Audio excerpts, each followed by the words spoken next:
Marvellous epic స్టోరీస్కి స్వాగతం. విక్రమార్క బేతాళ కథలు. ఒక రాజు, ఒక బేతాళుడు. జ్ఞానాన్ని పరీక్షించే కథ. 3వ భాగం ప్రారంభం. కథ చివర వచ్చే ప్రశ్నకు సమాధానం చెప్పకుండా వెళ్ళకండి. భర్తృహరి సత్ప్రవర్తనకి, దయాధర్మగుణాలకి ప్రజలు సంతోషిస్తూ పొగుడుతూ ఉంటే అతని కీర్తి లోకమంతా వ్యాపించింది. ఒకరోజు ఆయన్ని చూడాలని ఒక యోగి రాజసభకు వచ్చాడు. ఆ రాజు అతన్ని ఎంతో భక్తిగానూ గౌరవంగానూ ఆహ్వానించి ఆసనం మీద కూర్చోబెట్టి, మహాత్ములు పనిలేకుండా ఊరికే రారు, మీరు వచ్చిన పనేమిటి స్వామి అనడిగాడు. అందుకా యోగి, రాజా, నీ విద్యా వివేకాలని, సద్గుణ సంపదలని అందరూ ప్రశంసిస్తుంటే విని నిన్ను చూడాలని వచ్చాను. నీ సద్గుణాలు నేను విన్నదానికంటే ఎక్కువ ఉన్నాయి. దేవుడు నీకు ఎప్పుడూ మేలు చెయ్యాలి అని ఒక దానిమ్మ పండు రాజు చేతికిచ్చి, రాజా, ఇది అందరికీ లభించే పండు కాదు, దేవలోకం నుండి తెచ్చింది.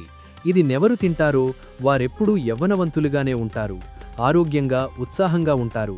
ఇది నీలాంటి ఉత్తముడు తినడం మంచిది. ఇది నీకివ్వాలని తెచ్చాను. దీన్ని తిని యవ్వనభాగ్యం పొంది ఆనందించు అని ఆశీర్వదించి వెళ్ళిపోయాడు. ఆ పండుని భర్తృహరి అంతఃపురానికి తీసుకుని వెళ్లాడు. ఆయన చాలామందిని పెళ్లి చేసుకున్నా వారితో గర్భం దాల్చడానికి అవకాశం లేని రోజుల్లోనే కలుస్తూ తండ్రికిచ్చిన మాట ప్రకారం సంతానం కలుగకుండా చూస్తున్నాడు. భార్యలలో పెద్ద భార్య అయిన మోహనాంగి మీద ఆయనకెక్కువ ప్రేమ. అందువలన ఆ పండుని ఆమెకందించి దాని మహిమ చెప్పి, సుందరి, దీనిని భక్షించి కలకాలము యవ్వనవతిగానే ఉండి నాకు సంతోషాన్ని కలిగించు అన్నాడు. ఆమె ఏను తరువాత తింటాను అని పక్కన పెట్టింది. తన భర్తలో అన్ని సద్గుణాలు ఉన్నా, ఐశ్వర్యభోగాలు అనుభవిస్తున్నా, అతని మీద తనకు అనురాగం ఎక్కువ ఉన్నా మోహనాంగికి అతనితో సంతృప్తి లేదు. అయినా భర్తంటే ఎంతో ప్రేమ నటిస్తూ రహస్యంగా పరపురుషుల మీద వాంఛ పెంచుకుంటూ విటుల కోసం చూస్తుండేది. కాని అంతఃపురంలో ఉండటం, భర్త చండశాసనుడు కావడంతో ఆమె ఆశ నెరవేరడం లేదు. అలా విచారిస్తూ చివరికి తమ గుర్రాల సేవకులలో ఒక వయసువాడిని చూసి అతన్ని కామించి తన కోరిక తెలిపింది. అతను చాలా పిరికివాడు. తానే అతనికి ధైర్యం కలిగించి వాడితో తన వాంఛ తీర్చుకుంటూ ఉండేది. మోహనాంగి విషయంలో ఏ సందేహమూ లేని భర్తృహరి ఆమె తన్ని అపారంగా ప్రేమిస్తోందనే అనుకుంటున్నాడు తప్ప ఆమె చేసే పాడుపని తెలియదు. రాజు ఇచ్చిన పండుని మోహనాంగి తన విటుడైన గుర్రపు సేవకుడు వచ్చినప్పుడు, ఇది కలకాలమూ యవ్వనం నిలిపే దివ్యఫలం, ఒక యోగి నా భర్తకిచ్చగా ఆయన నాకిచ్చాడు, దాన్ని నేను నీకిస్తున్నాను, తిని నిరంతరమూ యవ్వనారోగ్యాలు కలిగి ఉండి నన్ను సుఖపెట్టు అంది ప్రేమతో. వాడు దాన్ని తీసుకొని, మనసులో దానిమ్మపండు తిన్నంత మాత్రాన ముసలితనం రాకుండా ఉంటుందా? ఈ మాట ఎవరు నమ్ముతారు? ఈ మొగడు ఎగతాళిగా చెబితే ఇది నిజమని నమ్మేసి నాకు గొప్ప బహుమతిగా ఇస్తోంది అనుకున్నాడు. ఈ పండులో గొప్ప మహిమ ఉన్నట్లు చెబుతున్నావు. అదే నిజమైతే దీన్ని నీ మొగడే తినేవాడుగా. తాను ముసలాడవటానికి సిద్ధపడి నిన్ను వయసుదానిగా ఉంచాలని ఇస్తాడా? నేను నీలా తెలివి తక్కువ వాణ్ణి కాను. ఇప్పుడు కాదు, తరువాత తింటాను అని బట్టలో కట్టుకున్నాడు. తరువాత వాళ్ళిద్దరూ కొంతసేపు సుఖించారు. నా మగడు వస్తాడు, నేను వేగం పోవాలి అని వాళ్ళిద్దరి నుంచి విడివడిపోయి తిరిగి అంతఃపురం చేరుకొని పరమ పతివ్రతలా ప్రవర్తించసాగింది. ఆ గుర్రపు సేవకుడికి మోహనాన్ని కంటే ప్రియమైన ఇంకొకామె ఉంది. ఆమె తన కులం అవ్వడంతో గుర్రపు సేవకుడికి ఇంకా ఎక్కువ ఇష్టం. ఆమె పేరు కాళీ. పిడకలు చేసి అమ్ముకోవడం ఆమె వృత్తి. మోహనాంగి ఇచ్చేవన్నీ గుర్రపు సేవకుడు తీసుకుని కాళీకే ఇస్తాడు. ఆ పండుని కూడా అలాగే ఇచ్చి, కాళీ, దీన్ని తిన్నవాళ్లెప్పుడూ యవ్వనంలోనే ఉంటారట, నువ్వు అలా ఉండటం నాకిష్టం అన్నాడు గుర్రపు సేవకుడు. ఆమె దాన్ని గుడ్డలో దాచుకుంది. మరుసటి రోజు పిడకల గంప నిండుగా పేర్చి దాచిన దానిమ్మ పండు గుర్తుకు వచ్చి దాన్ని తీసి గంపలోని పిడకల మీద పెట్టి గంపని నెత్తిమీద పెట్టుకొని వీధిలో నడవసాగింది. అదే సమయంలో భర్తృహరి పిడకల గంప మీదున్న దానిమ్మ పండు యోగీశ్వరుడు తనకిచ్చిన దానిలా ఉందని అనుమానం కలిగి, ఆ పండేనా? అది నేను మోహనాంగికిచ్చాను కదా, ఆమె దాన్ని ఎందుకు తినదు? తినకపోతే మాత్రం దీని దగ్గరికి ఎలా వచ్చింది పండు? గుర్తుల బట్టి చూస్తే ఆ పండులాగే ఉంది. అది నిజమో కాదో తెలుసుకోవాలని నౌకరుని పిలిచి కాళిని గంపతో సహా తీసుకుని రమ్మని ఆజ్ఞాపించాడు. వెంటనే సైనికులు ఆమెను లోపలికి తీసుకుని వచ్చారు. వచ్చిన తరువాత పండుని సైనికుడు తీసి దాన్ని కడిగి భర్తృహరికి ఇచ్చాడు. కాళీ ఆ పండు ఎక్కడిదో, ఆయన ఎందుకని తీసుకున్నాడో ఆయనకి తెలియక భయపడుతూ నిలిచిపోయింది. భర్తృహరి ఆ పండుని జాగ్రత్తగా చూసి అది తాను మోహనాంగికిచ్చిందేనని తెలుసుకొని ఆ పండు ఆమెకెలా వచ్చిందో అర్థం కాక, ఈ పండుని ఎక్కడి నుంచి తెచ్చావు? నీకిది ఎవరిచ్చారు? నిజం చెప్పకపోయావో నీ ప్రాణం తీస్తాను అని గద్దించి అడిగాడు ఆయన. ఆమె వణికిపోతూ, మహారాజా, దీన్ని నేను దొంగిలించలేదు. మీ గుర్రాల సేవకుల్లో ఒకడు నా ప్రియుడు. అతను నిన్న రాత్రి దాన్ని తీసుకొని వచ్చి నాకిచ్చాడు. అది తిన్నవాళ్లెవ్వరూ ముసలివాళ్లు కాలేరు, ఎప్పుడూ యవ్వనంలోనే ఉంటారట. అలాంటి మహిమ ఉన్న దీన్ని నువ్వు తిను అంటూ ఇచ్చాడు. నాకు ఇచ్చినప్పుడు తినక తరువాత తిందాములే అని వదిలేశాను. ఇప్పుడు తిందామని తెచ్చుకున్నాను.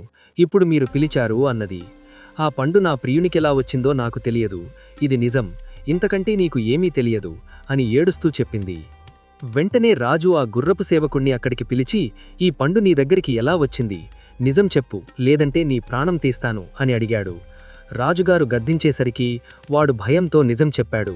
ఆ సేవకుడితో మోహనాంగికి కల అక్రమ సంబంధం గురించి రాజు వినేసరికి ఆశ్చర్యమూ ఆగ్రహమూ కూడా పట్టలేక వెంటనే మోహనాంగిని అక్కడికి తీసుకొని రమ్మని భటుణ్ణి ఆజ్ఞాపించాడు. మాయలేడి, నిజం చెప్పు, నేను నిన్ను తినమని ఇచ్చిన పండు ఏం చేశావు? నువ్వు తిన్నావా, మరెవరికైనా ఇచ్చావా అని గద్దించి అడిగాడు. భర్త కోపము, తన విటుడు గుర్రపు సేవకుడు చేతులు కట్టుకుని అక్కడ నిలబడి ఉండటం, అక్కడ ఉన్న పండుని చూసి తన రహస్యం ఎలాగో భర్తకి తెలిసిపోయిందని, అందుకే పిలిపించాడుంటాడని నోరు విచ్చకుండా ఉండిపోయింది. పాపాత్మురాలా, నువ్వు చెప్పకపోయినా అంతా తెలుసుకున్నాను. నేను నిన్ను ఎంతగానో ప్రేమించాను. నన్ను నువ్వు మోసం చేశావు. నీ ముఖం చూస్తేనే పాపం. ఆ దానిమ్మ పండు ఈ గుర్రపువాడికివ్వలేదా? వీడితో నువ్వు అక్రమ సంబంధం జరపలేదా? నీలాంటి వాళ్లు ఉండకూడదు. నిన్ను ఈ గుర్రపువాడిని ఒక్కసారే నరికేసి శాంతిస్తాను అంటూ కత్తి తీశాడు. మోహనాంగి, గుర్రపువాడు తమ ప్రాణాలు ఆ క్షణాల్లోనే పోయాయి అనుకున్నారు. కాని భర్తృహరి మహావివేకవంతుడవ్వడం వలన అంతలోనే మనసు మార్చుకుని, వీళ్ళని చంపి ఏం ప్రయోజనం? అందువల్ల నాకు ఒరిగేదేమిటి? వీళ్ళిద్దరినీ చంపిన అపవాదు పోదు సరికదా, స్త్రీహత్యాపాతకం వస్తుంది అని నిర్ణయించుకున్నాడు.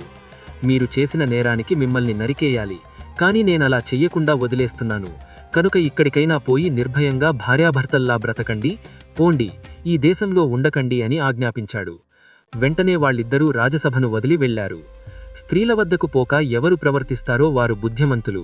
స్త్రీలను నమ్మి బాగుపడినవాడు ఎవడూ లేడు.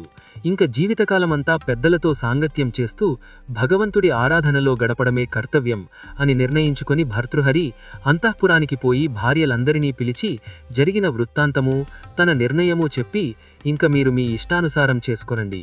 మీకు నాకు ఏ విధమైన సంబంధమూ లేదు. ఇంతవరకు మీరు నా భార్యలు కనుక మీకు తగిన ధనమిస్తాను, తీసుకొని పోండి అని వారికి ధనమిచ్చి అంతఃపురం నుంచి వారిని పంపించి అన్నయ్యైన వరరుచిని పిలిచాడు. జరిగిందంతా చెప్పి, అన్నా, తండ్రిగారి ఆజ్ఞానుసారంగా నేను రాజ్యపాలన చేయవలసి వచ్చింది. కాని లేకపోతే నువ్వే ఈ భారం వహించవలసిన వాడవి.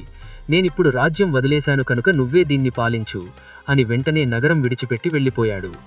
అన్నయ్యైన వరరుచి, తమ్ముడైన భర్తృహరి సంసారం మీద విరక్తి కలిగి వెళ్లిపోయిన తరువాత విక్రమాదిత్యుడు రాజుగా, భట్టి మంత్రిత్వంలో రాజ్యపాలన ప్రారంభించాడు. కొద్ది రోజులకే ప్రజలు చాలా సుఖపడుతూ అటువంటి ఉత్తమోత్తముడైన రాజును ప్రసాదించినందుకు దేవుడికి నమస్కారం చేసుకున్నారు. పౌరుల సౌఖ్యమే తన బాధ్యతగా విక్రమాదిత్యుడు పాలించసాగాడు. కొన్నాళ్లు గడిచాక ఒకనాడు విక్రమాదిత్యుడు మంత్రితో, తమ్ముడు భట్టి, నాకొక కోరిక కలిగింది అన్నాడు. ఏమిటి? అడిగాడు భట్టి. నేనిప్పుడు పాలించే మన రాజ్యం చాలా చిన్నది.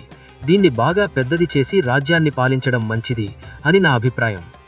ఎలాగో నీవే చెప్పు అన్నాడు భట్టి. అన్ని విధాలా అనువుగా ఉండే మరో మంచి స్థలం కనుక్కొని విశాలమైన వీధులతో అందమైన పట్నం నిర్మించి దాన్ని రాజధానిగా ప్రజాపాలన సాగిస్తూ మన శక్తి సామర్థ్యాలతో రాజ్యం విస్తరింపచేసి పేరు పొందేలా రాజ్యం చెయ్యాలి. ఇది నా దృఢమైన అభిప్రాయం. నువ్వేమంటావు అన్నాడు. భట్టి, నీ ఉద్దేశం గొప్పది. భగవంతుడి కృప ఉంటే ఎంతటి పనైనా సులభంగానే సాధించవచ్చు. నాకు నీ సంకల్పం అంగీకారమే అన్నాడు భట్టి. భట్టి, ఇవాళే దానికి ప్రయత్నాలు ప్రారంభించాలి. మన నగరం నిర్మించేందుకు స్థలం ఎలా ఉండాలి అంటే అది నదీతీరమై ఉండాలి, పర్వత ప్రాంతమై ఉండాలి, ఊరి ముందు దేవాలయం ఉండాలి. నువ్వు ఈరోజే బయలుదేరి దేశమంతా తిరిగి నేను చెప్పిన విశాలమైన చోటు ఎక్కడైనా ఉందేమో చూసి వేగంగా రా. మంచి పని తలచినప్పుడే చేయడం మంచి లక్షణమని పెద్దలు చెబుతారు అన్నాడు విక్రమాదిత్యుడు. వెంటనే భట్టి ప్రయాణ సన్నాహాలు గావించుకుని వెంటనే బయలుదేరాడు. దేశమంతా తిరిగినా విక్రమాదిత్యుడు చెప్పినట్లుండే స్థలం ఎక్కడా దొరకదని నిర్ణయించుకుని తన రాజ్యానికి ప్రయాణమయ్యాడు భట్టి. అలా వస్తూ ఒక పర్వతం వెంట నడుస్తుంటే ఎండ ఎక్కువగా ఉండి అతని దాహం వేసింది. నీళ్లు తాగతే తప్ప ప్రాణం పోతుందేమో అనిపించింది. నీటికోసం అటూ ఇటూ చూస్తూ కొంచెం దూరం నడిచేసరికి అక్కడ పురాతన గుడి కనిపించింది. అది ఒక పాడుపడిన ఊరు. పాతబడినందువల్ల ఆ గుడి శిథిలమైంది. గుడి వెనక ఒక జలాశయం ఉంది. ఆ నీరు చాలా నిర్మలంగా ఉంది. వెంటనే ఆశ్చర్యంతో అక్కడికి చేరుకొని శుభ్రంగా స్నానం చేసి దాహం తీర్చుకొని ఆ గుడి దగ్గర విశ్రమిద్దామని గుడి దగ్గరికి వచ్చాడు. అక్కడ ఎత్తుగా భయంకరంగా కాళికామాత విగ్రహం కనిపించింది. భట్టి గుడికి 3 సార్లు ప్రదక్షిణం చేసి దేవికి సాష్టాంగపడి స్తోత్రం చేశాడు.